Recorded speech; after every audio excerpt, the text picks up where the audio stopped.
For 16 years, we've been building a site that's been called innovative, insightful, and informative. Now there's a new name for it. We're now NBCnews.com. Welcome to Dateline, everyone. I'm Lester Holt. A lot of teenagers have stuff they keep from their parents, but not the girl you'll hear about tonight. She was a great student, a star athlete, always used her cell to check in.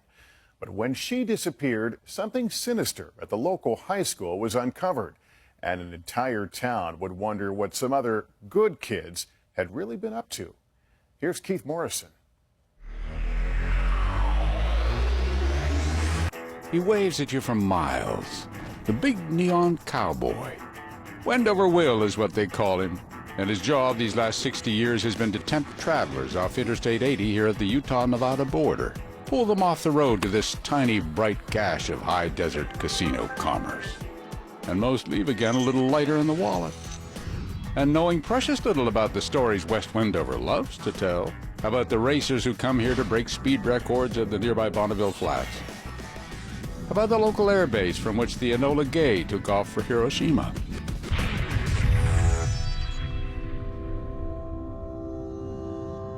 But there's also the story they whispered to each other up and down the little strip, the one that shocked them all, that puzzles them still, about the terrible night when 3 families lost their teenage children, about the dark mystery spawned under the pointing grin of Wendover Will. It was a Thursday afternoon, a windy late winter day in the high desert. Here at the local high school, star runner Michaela Costanzo cleaned up after track practice. Mickey, as everybody called her, intended to walk home. Wasn't far, about a mile. Her usual ride, her sister Christina, was out of town. Before we had left, me and or my husband would always pick Michaela up from school. And so we were like, are you sure you're going to have a way home? This Yes. is something you do every day. This is something I do every day. That was the first time I left her. Mickey was 16, a junior. Clockwork reliable, said her mother, Celia. Michaela is not your typical teenager. That girl would check in with me all the time. So we have a routine. I'm changing. I'm going to be heading out. I'm heading out the back, I'm heading home. I'm home. Always kept in touch. Always. To a fault.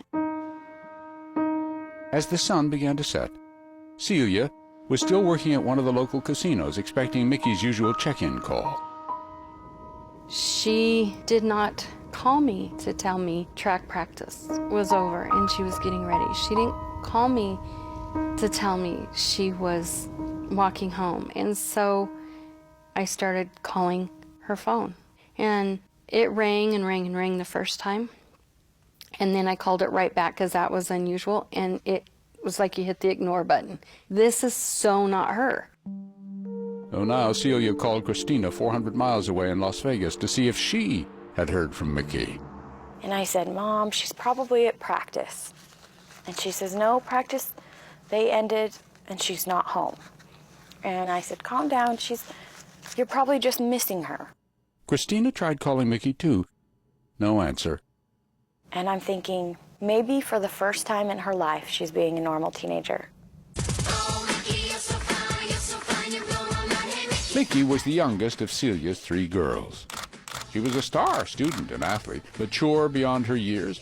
She liked to write poetry, short stories, and she was pretty and very popular.